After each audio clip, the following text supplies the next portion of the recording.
ওর এক হাত ছিল আমার মাথায়, আর এক হাত ছিল আমার বোনের একটা ব্যাগটা আমি ড্রেসিং টেবিলে দেখে ফেলেছি। আমি দেখে আর কি আমার হাত পা কাঁপছিল। আমি ভোলা থেকে আসছি। 2016 সালে আমি পরীক্ষা দেওয়ার পরে চট্টগ্রামে যাই, আত্মীয়র সাথে ঘোরার জন্য গেছি। ওখানে আমি যে ফ্ল্যাটে ছিলাম, পাশের ফ্ল্যাটে একটা ছেলে ছিল, সে ওখানে জব করতো। বিগত দিন আমাকে দেখলো, ডিস্টার্ব করলো, অফার করছি আর কি প্রেম পড়বে এরকম একটা অফার। হ্যাঁ, মানে যাওয়ার কয়দিন পর? যাওয়ার 3-4 দিন পরেই। পরবর্তীতে আমি ওটা পাত্তা দিইনি। পরে আমার ফোন নাম্বার নিচে, আমার ভাইয়ের একটা মেয়ে আছে ছোট, ওর কাছ থেকে আমার ফোন নাম্বার নিচে নিয়ে আমার সাথে কিছুদিন ফোন দিয়ে ডিস্টার্ব করতো। পরবর্তীতে আমি বলছি যে না, আমি এটা করব না, আমার বাবা নাই।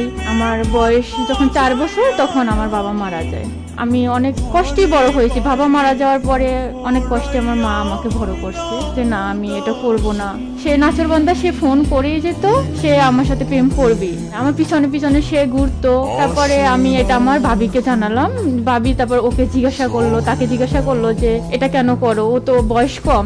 ভাবি বারণ করছে, শুনে নাই। পরবর্তীতে আমি কিছুদিন পরে তার সাথে আমিও কথা বলা শুরু করলাম। কথা বলতে বলতে প্রেমে জড়াই গেলাম, যেটা আর কি হয়। আমারও বয়স কম। তারপরে আমার ভাইয়া যাই না গেল। জানার পরে ভাইয়া আমাকে, হ্যাঁ, যার বাসায় ছিলাম, ওই ভাইয়া যাই না গেল, আমাকে কিছু বলেনি।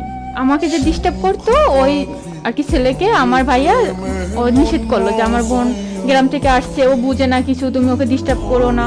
ও সরাসরি আমার ভাইয়াকে বললো যে আমি তো ডিস্টার্ব করি না, আমি তো ওকে বিয়ে করবো। তা আমার ভাইয়া বলছে যে এটা বললেই তো হয় না, তোমার ফ্যামিলির ব্যাকগ্রাউন্ড কি, তোমরা কিরকমের কি, এটা তো আমরা জানি না। পরে সব সে তার ডিটেলস সব দিল। পরবর্তীতে আমার ভাইয়া বলছে যে তোমার ফ্যামিলির সাথে তো আমার বোনের ফ্যামিলিটা যাবে না, যে তার বাবা নাই, সে একটা মধ্যবিত্ত ফ্যামিলির, না আমি সব মানাইয়া নিব। যাই হোক, আমার ভাইয়ার সাথে এটা নিয়ে অনেক বাড়াবাড়ি হয়েছে। এরকম হয়ে 3 মাস পার হয়ে গেল। আমার ভাইয়া বিয়েতে কোনো রাজি হয়নি।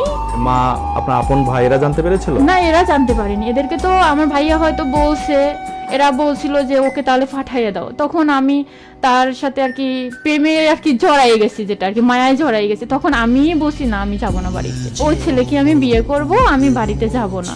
আমাদের সম্পর্ক ততদিনে 3 মাস চলে গেল। চলে যাওয়ার পরে এখন সে বলতেছে যে যেহেতু তোমার ফ্যামিলি তোমাকে দিবে না আমার কাছে, চলো আমরা বিয়ে করে ফেলি, চলো আমরা বিয়ে করলে তার কিছুই করতে পারবে না। সে অনেক ভালো আমাকে বুঝাইলো যে আমি তো একটা জব করি, আমি তো বেকার ছেলে না, আমি তোমাকে খাওয়াতে পারবো, আর বিয়ে হলে তোমার ফ্যামিলি মেনে নিবে। সেটা বললো আমাকে। তারপরে সে নিয়ে গেল। যে আত্মীয়র বাসায় ছিলেন তাদেরকে জানিয়ে বের হলেন? তাদেরকে জানিয়ে বের হইনি, তাহলে আমাকে বের হতে দিত না। সে আমাকে বলছে তাদেরকে তুমি জানাবা না, তুমি জাস্ট বাসা থেকে বের হয়ে চলে আসবা। আমি বাসা থেকে বের হয়ে চলে গেলাম। কাজী অফিস নিয়ে গেল। যাওয়ার পরে ওখানে আমাদের বিয়ে হলো। তার ফ্রেন্ড সার্কেল ছিল আর কি, আমার পক্ষ থেকে তার পক্ষ থেকে ওরকম আর কি। আমার পক্ষে তো কেউই ছিল না, সে বানাই নিছে তার ফ্রেন্ডদেরকে যে এটা ওর বোন, এরকম করে। বিয়ে হওয়ার পরে তারপরে সে বিয়ে করে আমাকে আবার ওই স্বাস্থ্য ভাইয়ের বাসায় দিয়ে গেছে, কেউ জানে না। পরবর্তীতে যখন বিয়ের পর 1 সপ্তাহ পার হয়ে গেছে, তখন আর কি আমার স্বাস্থ্য ভাই জানতে পারছে। জানার পরে সে আমাকে আর কি মারতে আসছে, অনেকই করছে যে বাবা নাই, কেন একটা ছেলে বললা তুমি এটা করলা, তোমার জীবন তো সামনের দিকে নষ্ট হতে পারে, বয়স কম, তুমি এই সিদ্ধান্তটা কেন নিলা। খুব চিল্লাচিল্লি করতে আসছে। তারপরে বলতেছে বাড়িতে পাঠাই দিবে। ওই ছেলের সাথেও সে কথা বলে যে তুমি কেন এটা করলা, ও তো ছোট, ও তো বুঝে না, তুমি তো বুঝো, তুমি কেন এই মেয়েটাকে বিয়ে করলা, আর তোমার ফ্যামিলি মেনে নিবে। সে বলছে নিবে। পরবর্তীতে ভাইয়া বেশি ঝামেলা করে ফেললো, আমার বাড়িতেও জেনে গেছে। আমার ফ্যামিলি যখন জানতে পারছে, যে আমার মা আমার ভাই যখন জানতে পারছে যে আমার বিয়ে হয়েছে, আমি একা একা বিয়ে করে ফেলছি, তারা তো কান্নাকাটি করে। তারা কিছুই আর কি বলার মতো না। আমার মা কান্না করে যে এত ছোট মেয়ে আর কি একটা ছেলেকে বিয়ে করে ফেললো, সেই ছেলেটা ভালো না খারাপ। আমার স্বামী তখন বললো চলো আমরা আলাদা বাসা নিয়ে নিই। পরবর্তীতে সে আলাদা বাসা নিয়ে আমাকে ফোন দিল যে তোমার ভাইয়া যেহেতু বেশি ঝামেলা করে, তুমি চলে আসো। তারপরে সে বাসায় চলে গেলাম, থাকা শুরু করলাম। সে তার বাড়িতে জানায় নাই সে যে আমাকে বিয়ে করেছে, সেটা তার ফ্যামিলিতে লুকিয়ে গেছে। আমার ফ্যামিলি যখন জানতে পারছে, তখন আমার মা বলছে চলে আসো বাড়িতে।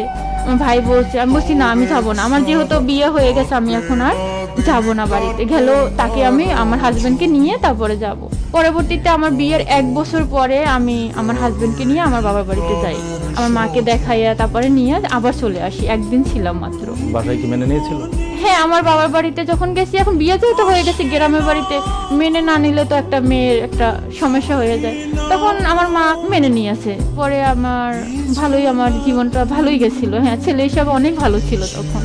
পরবর্তীতে আমার বিয়ার 2.5 বছরের পরেই আমার বাবু কনসিভ করে, আমার বয়সও কম। তখন আমি অনেক কান্নাকাটি করলাম যে না, আমি তোমার ফ্যামিলিকে জানাও। তো অতদিনও আর কি আমার যে বাচ্চা কনসিভ করছে তা তখনও তার বাড়িতে জানায়নি, বিয়ে করছে সেটাও জানায়নি, কিচ্ছু জানায়নি। সে শুধুই বলতো যে জানাবো জানাবো, তোমার তো কোনো সমস্যা হবে না, আমি তো আছি, আমি তো চাকরি করি। তারপরে আমার বাবু যখন 9 মাস আমার প্রেগনেন্সি চলে, তখন আমি পারতেছিলাম না, অসুস্থ হয়ে গেছি, বয়স কম, ফুলে গেছি একদম। পরবর্তীতে আমার হাজবেন্ড বলতে আছে যে একজন তো দরকার, আর আমি তো অফিস শেষ করে আইসা তোমার এত কেয়ার করতে পারতাছি না, দেখাশোনার জন্য একজন দরকার, আমার দেখাশোনার জন্য। পরবর্তীতে আমার বাড়িতে ফোন দিলাম, মাকে ফোন দিলাম, দিয়ে বললাম মা, আমার যে ছোট বোন, আমার কাছাকাছি বয়স আর কি, ওই বোনকে একটু পাঠাও আমার কাছে 1 মাসের জন্য, জাস্ট বাবু হয়ে গেলে ওর আবার পাঠাই দিব। পরবর্তীতে আমার মা সিদ্ধান্ত নিলে হ্যাঁ পাঠাই দিয়েছে আমার কাছে। ও আসার পরে তো তারপর আমার হাজবেন্ড, ও আসার পরে 1 সপ্তাহ পরে একটু ওর ভিতরে কেমন একটা আমি ফিল পাচ্ছি, আমার হাজবেন্ডের ভিতরে যে কেমন একটা ফিল পাচ্ছি। তারপরে আমার ছোট বোনের সাথে সে এতটা ফ্রি হয়ে যাচ্ছে দিন দিন, আমার ওটা কেমন একটা লাগতেছে। তারপর ওই যে আমি প্রেগনেন্সি, আমি কিছু বলতেও পারতেছিলাম না। পরে আমি ওকে বললাম, আমার হাজবেন্ডকে বললাম যে আমার প্রচুর ব্লাড যাচ্ছে, একটু দেখো না কি হচ্ছে। পরবর্তীতে সেরও কোনো রেসপন্স নাই, আমার বোনেরও ওরকম কোনো রেসপন্স নাই, কান্না করতেছিলাম। আর ও দাঁড়াইয়ে দেখতেছে, কোনো তার ভিতরে কোনো নাই। আমার হাজবেন্ড, আমার বোনের ভিতরেও কোনো ছিল না বেশি আর কি। আমি চিল্লাপাল্লা করার পরে ট্রিটমেন্ট করতে নিয়ে গেল, ওখানে হসপিটালে ভর্তি করা হলো। করার পরে আমার বাবু সিজারে হয়েছে। হওয়ার পরে আমার সিজারের পরে যে একটা ট্রিটমেন্ট চলে, ওই ট্রিটমেন্টে ধরা পড়ছে আমাকে বিগত 1 মাস আমাকে ঘুমে খাওয়ানো হতো প্রেগনেন্সি অবস্থায়। ডাক্তার বলল আমার হাজবেন্ড, এটা তো কোনো প্রমাণ নাই, আমার বাসা আমার বোন, আমার হাজবেন্ড, আর তো কেউ না। পরে ডাক্তার যখন জানতে পারছে, আমার হাজবেন্ডকে ডাইকে জিজ্ঞাসা করছে আপনি বাসায় কে কে থাকে, বলছে যে আমি আর আমার ওয়াইফ শালি আর কি। বলে যে আপনার ওয়াইফকে বিগত একদম 1 মাস ঘুমে খাওয়ানো হতো প্রতি রাতে। পরে বলে এরকম তো কিছুই না, আমি তো নিজেই ওকে মেডিসিন খাওয়াতাম। পরবর্তীতে আমি তো শুনে ওর মুখের দিক তাকাই আসছি, আমি কিচ্ছু জানি না, আমি কিচ্ছু বুঝতে পারতাম না। আমি প্রচুর ঘুমাতাম, হ্যাঁ আমি এত ঘুমাতাম, খুব ঘুমে খুব গভীর থাকতাম। ঘুম ছাড়া আমার কিচ্ছু ভালো লাগতো না, খাবার দাবার কিচ্ছু ভালো লাগতো না। ফুলে আমাকে ও যদি একদম ধরতো না, সেখানে দেবে হাতের ছাপটা পড়ে যেত, এত ফুলে উঠছি আমি। পরবর্তীতে ডাক্তার আমাকে বলল যে তুমি একটু আমার সাথে দেখা করো আলাদাভাবে। যখন আমি গেলাম তখন আমি ওরকম মাথায় কিচ্ছু নিই নাই, কারণ আমি তাকে ভালোবেসে বিয়ে করেছি, বিশ্বাস করি। তখন আমাকে বলল যে তোমার বোনকে, এটুকুই শুধু বস, তোমার বোনকে বাড়িতে পাঠাই দিও। ডাক্তার আমাকে এটা বলছে। তখন আমি ওই যে বলছে, তখন আমি ব্রেনটে নিই নাই যে ডাক্তার কেন এই কথাটা বললো। বাসায় আসলাম, বাবুকে নিয়ে আমি বেডে শুয়ে আছি। আমার যে বেডের পায়ের কাছে একটা ড্রেসিং টেবিল ছিল, অনেক বড় ড্রেসিং টেবিলটা। আমি বাবুকে নিয়ে শুয়ে আছি, আমার হাজবেন্ড আইসে আমার মাথার কাছ দিকে, যেমন আমি এদিকে শোয়া, বাবু এদিক দিয়ে শুয়ে আমার মাথায় হাত বুলোচ্ছিল। আমার বোনটা এসে আমার পাশ দিয়ে শুইলো, এদিক দিয়ে শুইলো। তাই ও আমার মাথায় হাত বুলোতে আমার মাথাটা ওর বুকের কাছে নিয়ে গেল। নিয়ে যাওয়ার পরে ওর 1 হাত ছিল আমার মাথায়, আর 1 হাত ছিল আমার বোনের একটা ব্যাগ টাচ। আমি ড্রেসিং টেবিলে দেখে ফেলেছি, ড্রেসিং টেবিলে যেটা আমার পায়ের বরাবর ছিল। আমি দেখে আর কি আমার হাত পা কাঁপছিল। তখন সেন্স আসছে যে ডাক্তার আমাকে এটা কেন বললো, যে বোনটাকে পাঠিয়ে কেন দিতে বলছে। আমি ওই ড্রেসিং টেবিলে দেখে বাচ্চাকে ওই অবস্থায় বুকে নিয়ে পাশের রুমে চলে গেলাম। ওখানে যে আমি হাউমাউ করে কান্না করতেছি, ও বুঝতে পারতেছে। ওরা দুজন তারপরেও একই বেডে শুয়ে আছে। তারপরে আমি কিছুক্ষণ পরে সান্ত্বনা দিই বাবুকে রাইখা, ওই রুমে রাইখা আমি ওদের রুমে আবার চলে আসছি। আইসা দেখি ওর ফোনটা, আমার তখন মাথায় আসছে যে আমার হাজবেন্ডের ফোনে কেন লক, আগে কখনো লক থাকতো না, আমার বোন আসার পরেই ফোনে এসে লক করে ফেলছে। তাই বলছে কি, আমি যখন জিজ্ঞাসা করছি বলছে তোমার বোন তো, আমার ফোনে তো অনেক কিছু থাকে, তোমার বোন যদি টিপে নষ্ট টষ্ট করে ফেলে তাই আমি লক দিয়েছি। অথচ না, আমার বোন সেই লক জানে, আমি জানি না। যখন ও ফোন টেপে, ফোনটা আমি যে টান দিয়ে নিয়ে আসছি, আনার পরে ফোনে তো লক খোলা, তখনই আমি ওর ফোনের প্রোফাইলে ঢুকে গেছি। ঢুকে দেখি ও যে আমাকে যে ট্রিটমেন্ট করতো, ওষুধ যে দিত, ওগুলো কিনতে গেলে ও আমার বোনকে সাথে নিয়ে যেত। নিয়ে গেলে ওরা ঘুরতো, ওই ছবি ওদের একসাথে, ওই ছবিগুলো আমি দেখছি। দেখার পরে আমি আসছি, আইসা বলি আর কি আমার কোনো সেন্স নাই, আমার ড্রেসিং টেবিলের উপরেই একটা আমার কোরআন শরীফ ছিল। আমি দৌড়ে যে কোরআন শরীফটা বুকে জড়ায় নিয়ে বলছি যে একবার বলো না যে এগুলো সব মিথ্যা, আমি যে ড্রেসিং টেবিলে দেখছি এটাও মিথ্যা, আমি বাচ্চাটাকে নিয়ে কোথায় যাব। সে আমাকে আয়শা এরকম আমার হাতটা ধরে ঝিকে বললো যে যেটা দেখছো সেটাই সত্যি, যেটা দেখছো সেটাই সত্যি। আমার 5 দিনের সিজার, আমি পেন হচ্ছিল, আমি নিচে পড়ে গেছি। কথাটা শুনে আমার বোন কিচ্ছু বলে না, চুপ করে আছে, একদম আমার দিকে তাকাই আছে। আমি ওরে বলছি যে কেন করলি এটা, ও কিচ্ছু বলে না, ও কোনো কিছুই বলে নাই। পরে কি করছে, যখন দেখে যে আমি কান্নাকাটি করতেছি, পরে ও আমার বোনকে বলে কি তুমি রেডি হও। আপনার হাজবেন্ড বলতে? হ্যাঁ রেডি হও। আমার বোনকে রেডির কথা বলছে, আমার বোন সাথে সাথে রেডি হয়ে গেছে। আমি বাচ্চাকে নিয়ে যাই ওর দরজার সামনে, যখন আমার বোনটা বের হয়ে গেছে, আমি ওটা কেউ কোনো বাধা দিইনি যে জাগা আমার হাজবেন্ডকে বের হতে দিব না। আমি দরজার সামনে হাত, ওরা একসাথে চলে যাওয়ার প্ল্যান হ্যাঁ করেছে? প্ল্যান করছে। আমি দরজার সামনে যে দাঁড়াইছি, যেতে দিব না। আমার পেটের সাথে সাথে একটা লাথি মেরে দিছে, আমার সেলাইটা ছুটে গেছে।